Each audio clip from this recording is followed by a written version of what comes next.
এই যে তালার ছবিটা দেখছেন, এটা একটা অঙ্গনওয়াড়ি কেন্দ্র তুফানগঞ্জে, সেখানে তালা। কিন্তু তালা দিল কে? না কোনো শিক্ষক বা অশিক্ষক কর্মী বা রাঁধুনি, তারা নন। তালা দিলেন জমিদাতা। জমিদাতার কি অভিযোগ? জমিদাতার অভিযোগ প্রতিশ্রুতি মতো তিনি চাকরি পাননি, আর তাই এই অঙ্গনওয়াড়ি কেন্দ্রে তালা দিয়ে দিলেন তিনি। চাকরিতে প্রতিশ্রুতি ভঙ্গের অভিযোগ। কথা বলবো প্রতিনিধি শুভঙ্করের সঙ্গে। শুভঙ্কর, কবে তৈরি হয়েছিল এটা? কতটা জমি দিয়েছিলেন? কি কত দিনের মধ্যে চাকরির প্রতিশ্রুতি ছিল? কোথা থেকে চাকরির প্রতিশ্রুতি ছিল? হ্যাঁ অয়েন্দা, তোমাকে জানিয়ে রাখি, এটা তুফানগঞ্জ 1 ব্লকের নাককাটিগাছ গ্রাম পঞ্চায়েতের এই অঙ্গনওয়াড়ি সেন্টারটি, এবং এই অঙ্গনওয়াড়ি সেন্টারটিতে গত 5 মাস ধরে তালা ঝুলছে। ফলে অঙ্গনওয়াড়ি সেন্টারের ভিতরে যে সব চাল ডাল এবং শিশুদের যে পুষ্টিকর খাবারের জিনিসপত্র, সেগুলো কিন্তু পড়ছে। এবং যেটা অভিযোগ, যে ওই জমিদাতার যেটা বক্তব্য, যে চাকরির প্রতিশ্রুতি দেওয়া হয়েছিল, তার সে কারণেই তিনি অঙ্গনওয়াড়ি সেন্টারের জন্য জমি দিয়েছিলেন। এবং দীর্ঘ কয়েক বছর ধরে তার পরিবারের সদস্যরা যখন কোনো কর্মী বা সহায়িকা নিয়োগ হয়নি, তখন সেখানে রান্না বান্না করে শিশুদের পুষ্টিকর খাবার খাওয়াতেন। কিন্তু পরবর্তীতে দেখা যায় যে দপ্তরের পক্ষ থেকে সেখানে কর্মী নিয়োগ করা হয়। বুঝতে পেরেছি, তার মানে কোনোদিনই চাকরি হচ্ছে না। ঊর্ধ্বতন কর্তৃপক্ষকে বলেছিলেন, তারা কি বলছেন? ঊর্ধ্বতন কর্তৃপক্ষ যেটা জানিয়েছে, যে গোটা বিষয়টি নিয়ে জমিদাতার পরিবারের সঙ্গে কথা বলা হবে, কেন তিনি অঙ্গনওয়াড়ি সেন্টারে তালা ঝুলিয়েছেন, এবং যাতে অঙ্গনওয়াড়ি সেন্টারটি দ্রুত খোলা যায় এবং পরিষেবা দেখা যাক কি পদক্ষেপ করে প্রশাসন, কারণ 5 মাস ধরে এই অঙ্গনওয়াড়ি কেন্দ্র বন্ধ। মোটামুটি 5-6 মাস থেকে তো বন্ধ হয়ে আছে। শুধু আমরা ডিম পাচ্ছি, কোনো খাবার পাচ্ছি না। আর পড়াশোনা হচ্ছে না।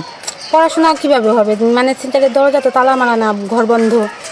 এখন এটা সমস্যা সমাধান করার জন্য আপনারা একটা করেন, যে যাতে আমরা সেই পরিষেবা পাই। 25 বছর যাবত আমি সেন্টারটা চালাচ্ছি, কোনো হেল্পার ছিল না। তারপরে হঠাৎ করে 5 মাস আগে হেল্পার আসলো, তো আমি হেল্পারকে বলছি যে না, আমি যুক্তি দিব, কারণ আমার বাড়ির লোক দিয়ে আমি রান্না করে আসছি, জায়গাটা আমার, ঘরটা আমি করছি। তা আমি হঠাৎ করে হেল্পার পাঠাবে, আমি তাকে যুক্তি দিইনি। কি দাবি আছে আপনার? আমার দাবি হইলো যে আমি যে এত বছর কাজ করে যে আসছি, আমার কি কিছুই পাবো না? পারিশ্রমিক কিছু পাবো না? নিয়োগ ঠিক না, নিয়োগ আবার যে কোনো একটা কাজ দেখ, যদি নিয়োগ দেয় সরকার দিবে। এই যে খাবার দাবার চাল ডাল সব নষ্ট হয়ে গেছে। নষ্ট হচ্ছে, এখন আমি কি করব? আমি তো সবাইকে জানাইছি। আপনি কি সেন্টার ঘর তালা মারতে পারেন? হ্যাঁ পারি, কারণ আমার নিজস্ব জায়গা এটা।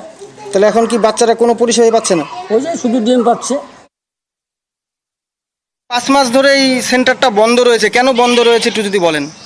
সেটা আমি কিছু বলতে পারবো না, সেটা একমাত্র বাড়ির মালিক বলতে পারবে। বাচ্চারা কি তাহলে পরিষেবা থেকে বঞ্চিত রয়েছে? না, ওরা ডিম পাচ্ছে। শুধু ডিম পাচ্ছে? মানে কেন বন্ধ 5 মাস ধরে? সেটা আমি কিছু বলতে পারবো না, এই যে একমাত্র বাড়ির মালিক কি বলতে পারবে। এই যে এতগুলো চাল ডাল যে নষ্ট হয়ে গেল, এই বিষয়টা কিভাবে দেখছেন? আমি কিছু বলতে পারবো না, সেটা একমাত্র বাড়ির মালিক বা আশেপাশে বেনিফিশিয়ারিরা বলতে পারবে, আমি বলতে পারবো না কিছু। মালদার বৈষ্ণবনগরে জাল নোট উদ্ধার, আগ্নেয়াস্ত্র উদ্ধার, গ্রেফতার। বৈষ্ণবনগরে জাল নোট, আগ্নেয়াস্ত্র উদ্ধার। এক যুবককে গ্রেফতার করা হয়েছে। বৈষ্ণবনগর থানার পুলিশ এক যুবককে গ্রেফতার করেছে। কথা বলবো প্রতিনিধি সেবকের সঙ্গে। সেবক, প্রায়ই এখান দিয়ে পাচারের চেষ্টা হয়, জাল নোট, সাফল্য আসে পুলিশের, এবার কি হলো? একদমই, দেখো, আবার জাল নোট উদ্ধার। এবার মালদার বৈষ্ণবনগরের সুখপাড়া এলাকায় পুলিশ সন্দেহজনক ভাবে ঘোরাফেরা করার সময় এক যুবককে আটক করে যখন তল্লাশি চালায়, তখন তার কাছ থেকে 96,500 টাকার জাল নোট পাওয়া যায়। আর একই সঙ্গে পাওয়া গিয়েছে একটি পাইপ গান আর কার্তুজ।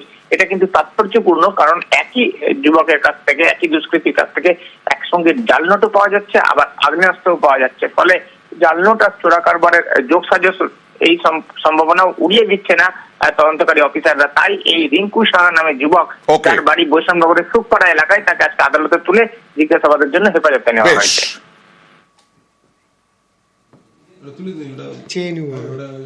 12ই ফেব্রুয়ারি বজবজে শুট আউট, বোমাবাজি, 43 জনের নামে এফআইআর দায়ের। কিন্তু অভিযোগ দেখা যাচ্ছে সিসি ক্যামেরার ফুটেজে এই অভিযুক্তরা নাকি প্রকাশ্যে ঘুরে বেড়াচ্ছে।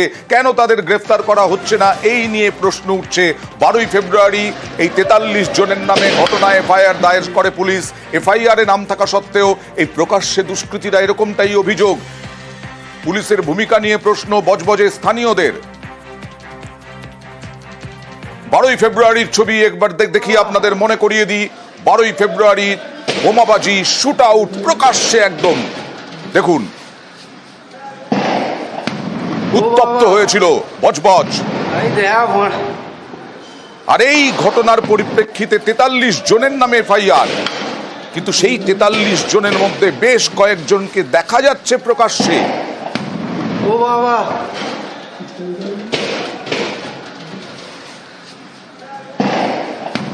ও বাবা, কারখানার জমি দখল নিয়ে এই রকম দুষ্কৃতীদের দাপাদাপি শুরু হয়। আগে ময়লা ডিপোতে গুলিগালা চললো, দিব্যি ঘুরে বেড়াচ্ছে, অথচ কেউ কিছু বলতে পারছে না। যাদের নামে এফআইআর আছে ওরা ঘুরছে, অ্যারেস্ট করছে না। পুলিশের মদতে কি ওরা বাড়িতে আছে? এখনো তো ওদের জামিন পায়নি ওরা। সেটা তো আমি বলতে পারবো না, বললে আমার উপরে অ্যাকশন হয়ে যাবে। ও বাড়িতে আছে, সবাই দেখছে, অথচ দিব্যি বুক ফুলিয়ে ঘুরছে বজবজের বুকে। অথচ পুলিশ দেখছে, নেতা দেখছে, সব দেখছে, কিন্তু অ্যারেস্ট হচ্ছে না। তাহলে কি এটা পুলিশের মদতেই দাদা? পুলিশ মদত কি মদত ওটা তো আমি বলতে পারবো না, রাজনীতি আছে। কিন্তু আমি যদি কিছু বলে দিই, আমি দেখলে আমাকে দেখা যাবে মেরে ফেলে দিতে হবে, আমার প্রাণ নাশের ভয় আছে একটা। এটা তো ওরাই ভালো বুঝবে, প্রশাসন ওদের হাতে, ওরা জানে, ওরা দোষ করবে, ওরা সব চাপা দিয়ে দেবে। আমরা তো বলতে গেলে আমাদের উপরে ঝামেলা চলে আসবে, আমাদের উপরে আক্রমণ করবে, ছেলে পাঠিয়ে যদি মারধর করে, আমরা ভয়তে কিছু বলতে পারবো? প্রশাসন তাদের হাতে, আমরা কি বলবো? পালানো বউয়ের শ্রাদ্ধ করলেন বর। প্রেমিকের সঙ্গে পালিয়ে গিয়েছেন বউ, প্রেমিকের সঙ্গে রিলস বানিয়ে বরকে শেয়ার করেছেন, আর বউকে ভুলতে শ্রাদ্ধ করলেন বর। মালদার হরিশ্চন্দ্রপুরের বরুই এলাকায় এই আজব ঘটনা। 19 বছরের দাম্পত্য অচিন্ত আর দ্রৌপদীর টাকা গয়না নিয়ে পালিয়ে যাওয়ার অভিযোগ।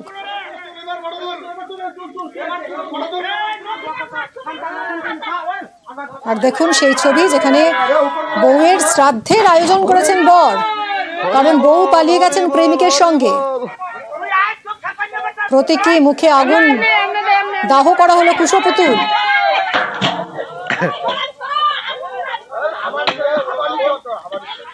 19 বছরের দাম্পত্য অচিন্ত আর দ্রৌপদীর।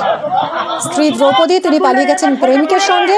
কিছু কম যান না বড় বর, তাই শ্রাদ্ধের আয়োজন করেছেন বউয়ের। মালদার হরিশ্চন্দ্রপুরের বরুই এলাকার এই আজব ঘটনা। হরি বল, হরি বল, হরি বল।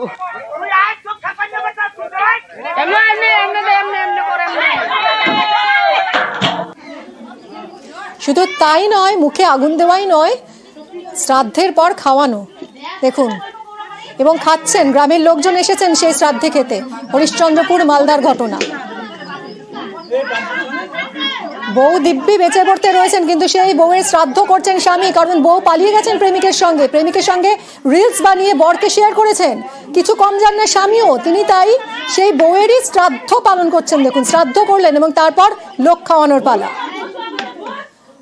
পাড়া প্রতিবেশীদের ডেকে একেবারে ভুরি ভোজ যাকে বলে।